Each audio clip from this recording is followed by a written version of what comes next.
السلام علیکم ورحمۃ اللہ وبرکاتہ۔ کیسے ہیں آپ سب لوگ؟ امید کرتی ہوں کہ آپ سب خیریت سے ہوں گے اور بہت خوش ہوں گے۔ So welcome to another episode of Umar رضی اللہ عنہ۔ We are reading the biography of Umar رضی اللہ عنہ، اور اس سے پہلے ہم 4 ایپیسوڈ کر چکے ہیں، and this is 5th episode الحمد للہ۔ اور میں آپ سب کو بتانا چاہتی ہوں کہ کسی کو فائدہ ہو یا نہ ہو، کسی کا ایمان تازہ ہو یا نہ ہو، لیکن الحمد للہ اس کی وجہ سے اللہ تعالیٰ نے میرے ایمان کو ضرور بڑھایا ہے، اور انشاءاللہ میں ایسے ہی کنٹینیو کروں گی۔ اور چلیں پھر آج کا بیان میں شروع کرتی ہوں۔ بسم اللہ الحمد للہ الصلاۃ والسلام علی رسول اللہ، اما بعد۔ رب اعوذ بک من همزات الشیاطین واعوذ بک رب ان یحضرون، رب اشرح لی صدری ویسر لی امری واحلل عقدۃ من لسانی یفقهوا قولی، آمین یا رب العالمین۔ تو جیسا کہ ہم سب جانتے ہیں، اس سے پہلے ہم عمر رضی اللہ عنہ کے بارے میں بات کر چکے ہیں کہ کیسی وہ پرسنالٹی تھی اور کس طرح کا مزاج تھا ان کا، اور جب وہ دین میں داخل ہوئے تو کس طریقے سے انہوں نے اپنے آپ کو پوری طریقے سے چینج کیا، اور اتباع رسول میں وہ کتنے آگے تھے، یہاں تک کہ اللہ کے نبی صلی اللہ علیہ وسلم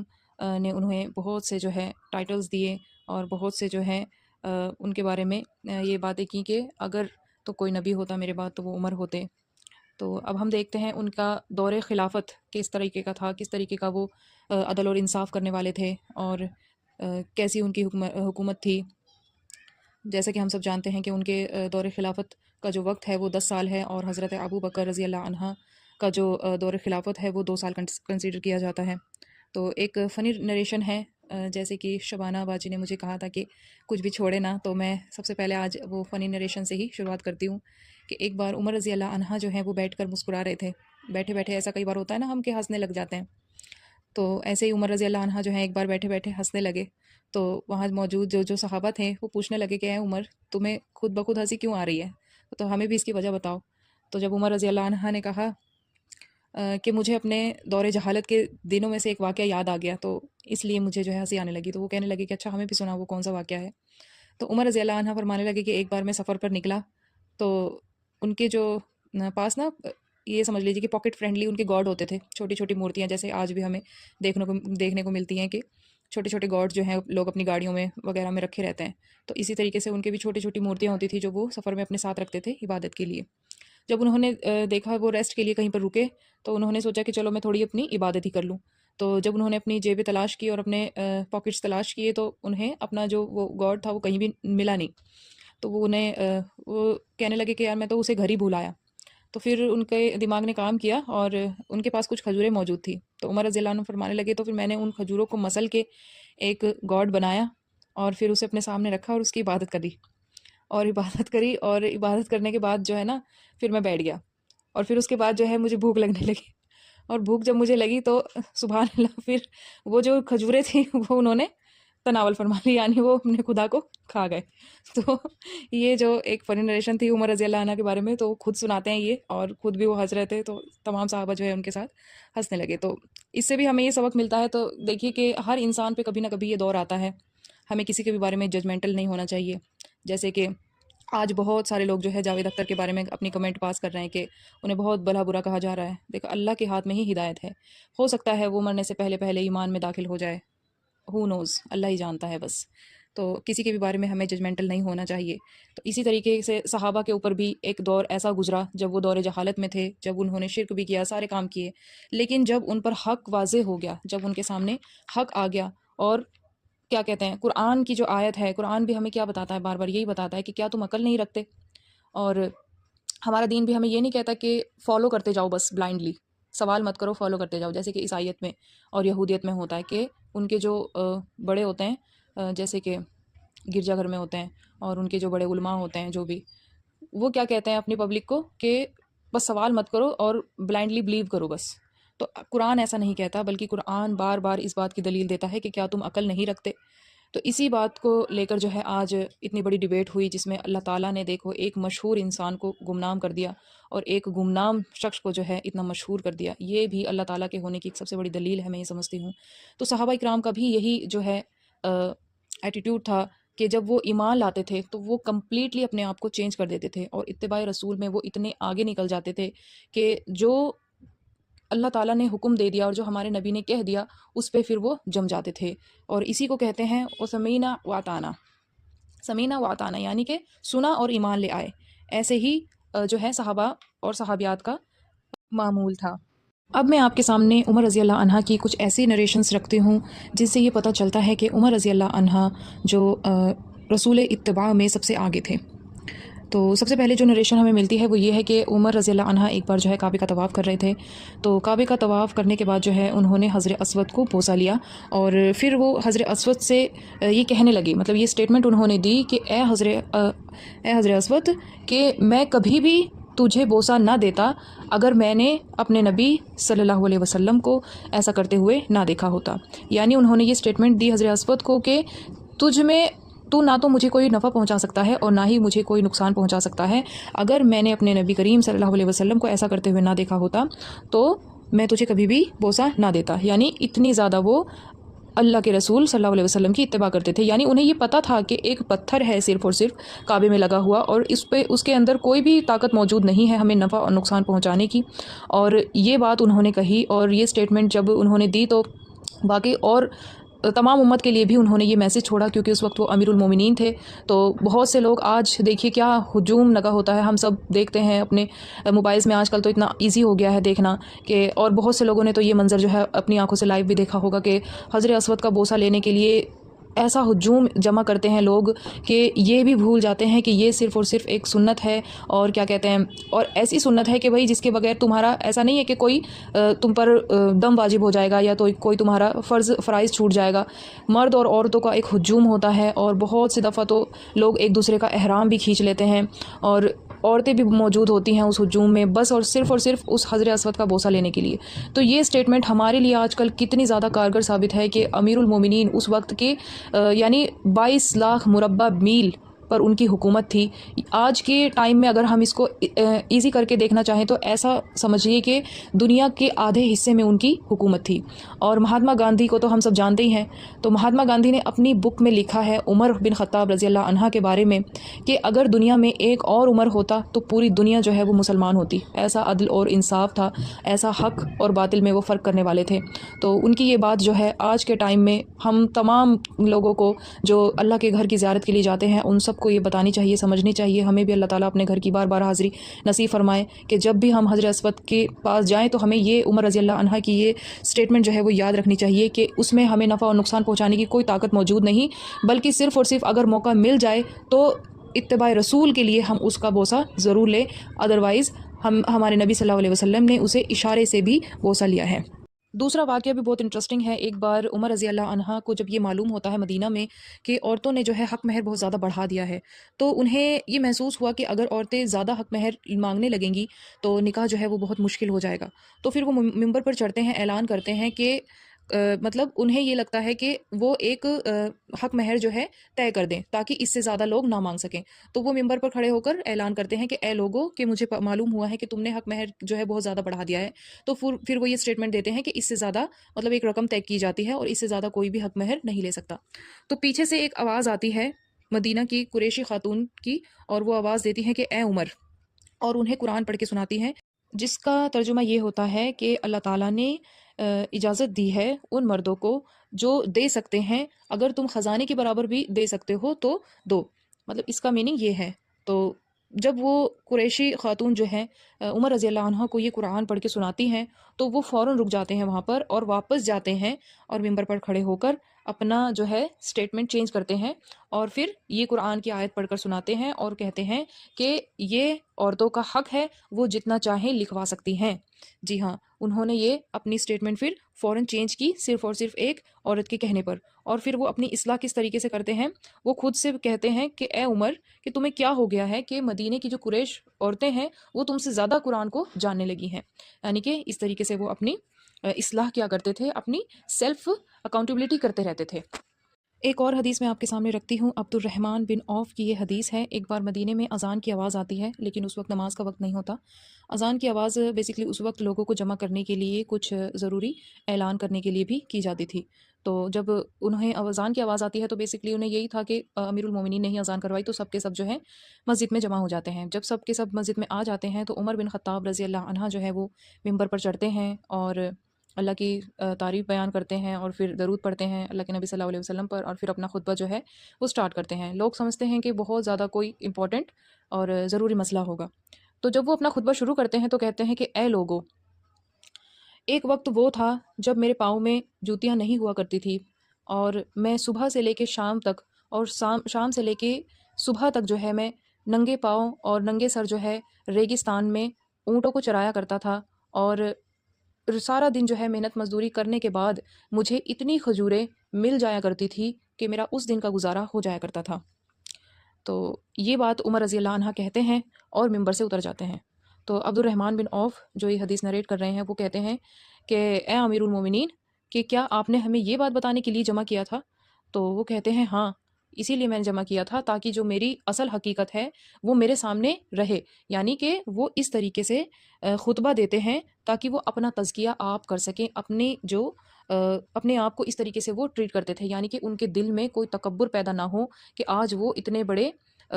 یعنی امیر المومنین ہیں، مسلمانوں کے امین ہیں، تو ان کے دل میں کوئی تکبر پیدا نہ کر سکے شیطان جو ہے، اس لیے وہ اپنا تزکیہ اس طریقے سے کرتے تھے اور اس طریقے سے وہ اپنے آپ کو ٹریٹ کرتے تھے۔ ایک اور نریشن سے ہمیں پتہ چلتا ہے کہ ایک بوڑھی خاتون جن کا نام خولہ بنت سلبہ تھا، ایک بار عمر رضی اللہ عنہ کو رستے میں روک لیتی ہیں اور انہیں کہتی ہیں کہ اے عمر، تم اپنے آپ کو بہت بڑا امیر سمجھتے ہو، جبکہ میں تمہیں تب سے جانتی ہوں جب تمہیں لوگ عمیر کہہ کے بلاتے تھے۔ بچپن میں ان کا نک نیم جو تھا وہ عمیر تھا، عمر رضی اللہ عنہ کا۔ تو وہ انہیں پکڑتی ہیں اور ایسے ایسے باتیں کہنے لگتی ہیں کہ جب سے میں تمہیں جانتی ہوں، جب تمہارے پاس کھانے کو کچھ نہیں ہوتا تھا، تمہارے پاؤں میں جوتیاں نہیں ہوتی تھی، اور تم جو ہے صحرا میں اونٹ چرایا کرتے تھے، تمہاری ایسی حالت ہوا کرتی تھی۔ تو اور مطلب انہیں کافی کچھ باتیں وہ سناتی ہیں، اور عمر رضی اللہ عنہ جو ہے وہ سر جھکا کر ان کی باتیں سن رہے ہوتے ہیں۔ وہ بولتی چلی جاتی ہیں ان کے بارے میں، ان کے دور خلافت کے بارے میں، اور وہ کافی ان کو جو ہے وہ سناتی رہتی ہیں، اور وہ کافی بزرگ مہیلا ہوتی ہیں،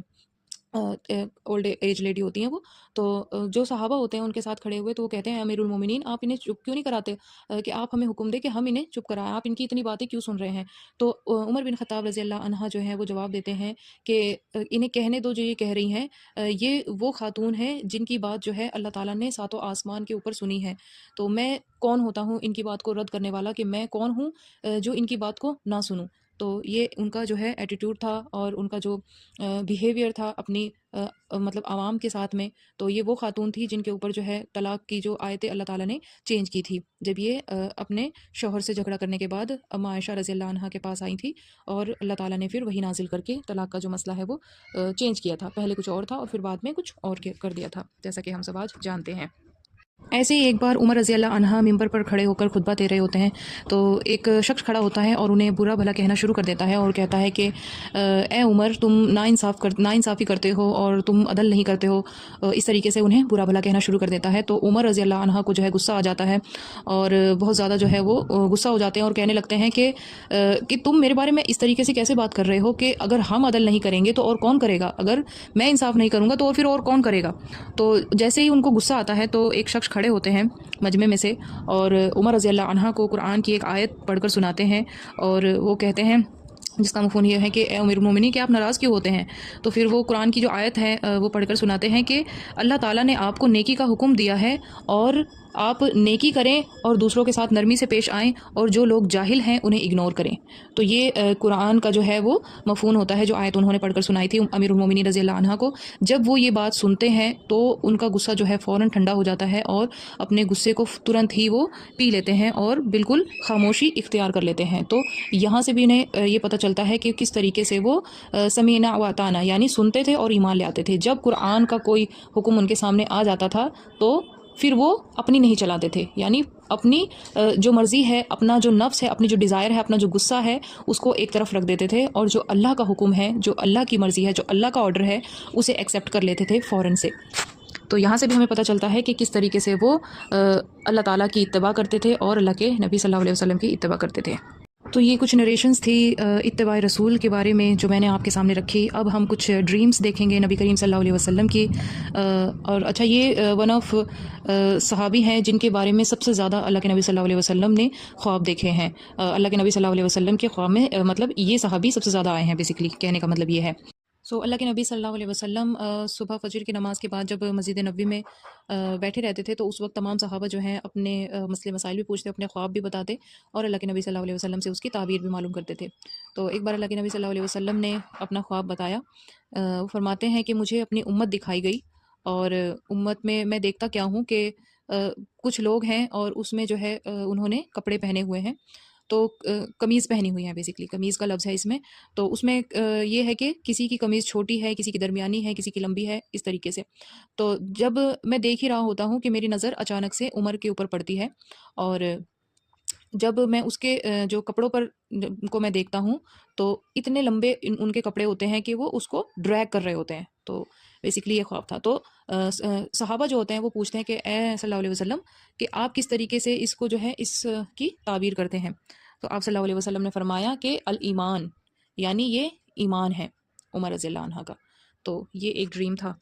ایک اور خواب میں اللہ کے نبی صلی اللہ علیہ وسلم فرماتے ہیں کہ اللہ کے نبی صلی اللہ علیہ وسلم نے ایک خواب میں دیکھا کہ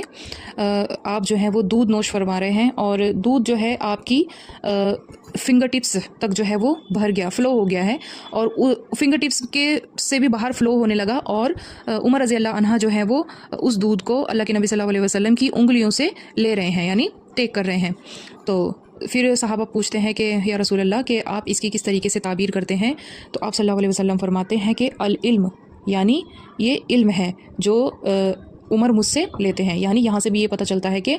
عمر رضی اللہ عنہ کو علم حاصل کرنے کا صلی اللہ علیہ وسلم سے کتنا شوق تھا۔ اور یہ بھی نریشنز ملتی ہیں کہ جب اللہ کے نبی صلی اللہ علیہ وسلم کی مجلس ہوا کرتی تھی، صحابہ علیہ السلام جو ہے آپ کے درمیان بیٹھتے تھے، اور کسی وجہ سے اگر عمر رضی اللہ عنہ نہیں آ پاتے تھے تو اپنے جو انصاری صحابی تھے، ان کے پارٹنر جو تھے، انہیں وہ اسپیشلی بھیجا کرتے تھے اس لیے کہ آپ جائیں اور سنیں کہ اللہ کے نبی صلی اللہ علیہ وسلم کیا کہہ رہے ہیں، جو بھی وہ کہیں وہ آ کے آپ ایز اٹ از مجھے بتانا۔ تو یہاں سے بھی ہمیں پتہ چلتا ہے کہ انہیں کتنا زیادہ علم کا شوق اور ذوق تھا، اور اللہ کے نبی صلی اللہ علیہ وسلم کی یہ خواب کی تعبیر تھی العلم۔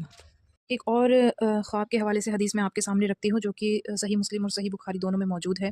جب کوئی حدیث صحیح مسلم صحیح بخاری دونوں میں موجود ہوتی ہے تو اس کی جو سند پر کوئی شک اور شبہ کی گنجائش باقی نہیں رہتی۔ تو یہ ایک ایسی حدیث ہے، دونوں کتابوں میں موجود ہے۔ آپ صلی اللہ علیہ وسلم فرماتے ہیں کہ میں ایک خواب میں کنویں کے پاس پہنچا، اور وہاں پر اس کے قریب جو ہے ایک ڈول پڑا ہوا تھا کنویں کے قریب۔ تو نبی کریم صلی اللہ علیہ وسلم کرتے کیا ہیں، اس ڈول کو اٹھاتے ہیں اور اس کنویں میں پھینکتے ہیں، اور اس میں سے پانی کھینچ لیتے ہیں جتنا اللہ تعالیٰ چاہتے ہیں۔ تو اس کے بعد وہ ڈول جو ہے ان کے ہاتھ سے لے کر ابو بکر صدیق رضی اللہ عنہ کے ہاتھوں میں دے دیا جاتا ہے، اور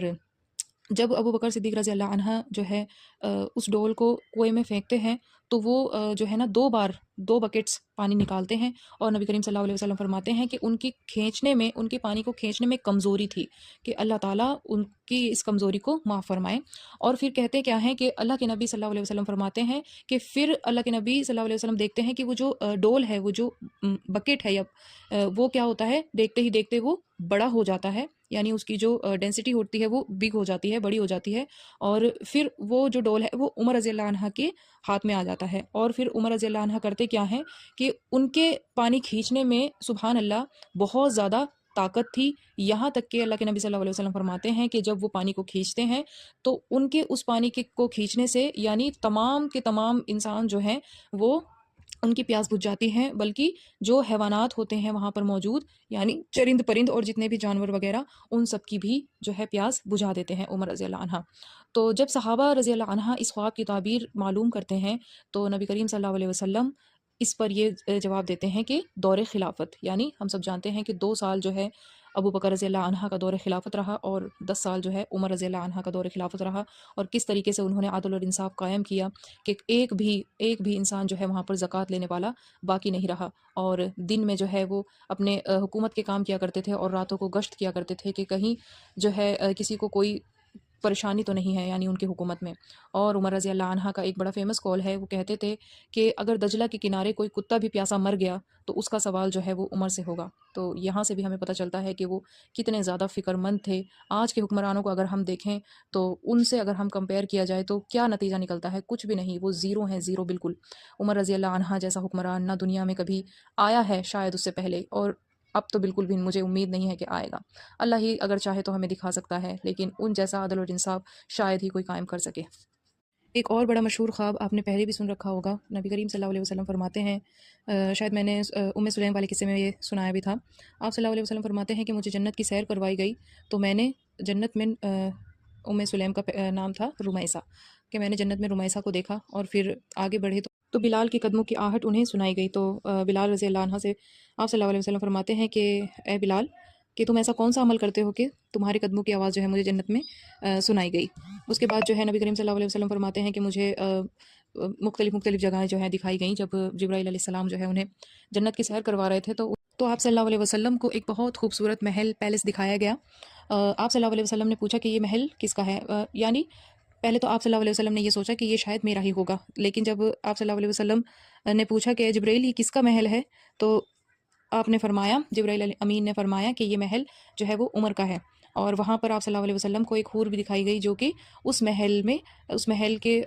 میں جو ہے وضو بنا رہی تھی بیسیکلی۔ تو آپ اندازہ لگائے یہ خواب جو ہے اللہ کے نبی صلی اللہ علیہ وسلم اسی وقت، میں نے آپ کو پہلے بتایا کہ کب بتایا کرتے تھے، فجر کی نماز ہونے کے بعد جب تمام صحابہ جو ہے وہ جمع ہوتے تھے، سب کے بیچ میں بتاتے تھے۔ تو یہ ایک کتنا مطلب اپریشیٹ والا کام ہے کہ اللہ کے نبی صلی اللہ علیہ وسلم اپنے ایک صحابی کو جنت میں دیکھ رہے ہیں اور اس کا محل دیکھ رہے ہیں اور اس کی مطلب حور کا بھی ذکر آیا ہے۔ یعنی کہ آج کے ٹائم میں اگر آپ لگا لیں گے کلاس میں کوئی بچہ ہے جو تھوڑا بہت انٹیلیجنٹ ہے اور باقی پوری کلاس جو ہے وہ نالائق ہے، اور وہ تمام کے تمام بچے جو ہیں وہ ایک طرف، اور ایک ہی بچہ انٹیلیجنٹ ہے اور وہ بھی اس کو پتہ ہے کہ میں اتنا کچھ خاص انٹیلیجنٹ نہیں ہوں لیکن پھر بھی چلو ان سے بہتر ہوں، تو وہ اپنی تعریف سن کر جو ہے کتنا خوش ہوتا ہے، کتنا ہم اگر اس بچے کی جگہ ہوتے تو ہم کتنے چوڑے ہو جاتے ہیں اور کتنے مطلب اپنے آپ کو بہت کوئی بڑی چیز سمجھنے لگتے ہیں۔ لیکن ان کا جو طریقہ تھا وہ ایسا تھا کہ وہ اور زیادہ سمٹ جاتے ہیں اپنی اس تعریف کو سن کے۔ اور جب اللہ کے نبی صلی اللہ علیہ وسلم فرماتے ہیں، پھر اپنی خواب کے بارے میں بتاتے ہیں کہ جب جبرائیل نے کہا کہ یہ عمر کا ہے تو مجھے عمر کی غیرت جو ہے یاد آ گئی، تو میں اس محل میں جو ہے وہ داخل نہیں ہوا اور میں اس سے پیچھے آ گیا۔ تو جب انہوں نے یہ بات کہی تو عمر رضی اللہ عنہ جو ہے وہ ایموشنل ہو گئے اور کہنے لگے کہ یا رسول اللہ،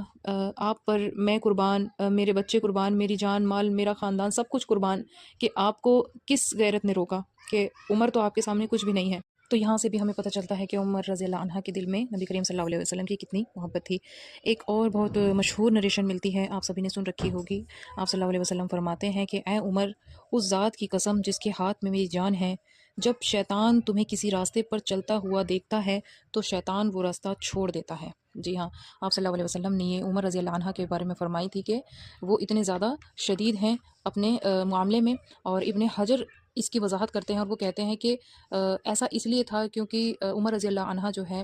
ہر وقت جو ہے ذکر کیا کرتے تھے۔ سو ذکر بیسکلی ان کا ایک ٹول تھا، ایک ہتھیار تھا جسے وہ استعمال کرتے تھے شیطان سے بچنے کے لیے۔ اور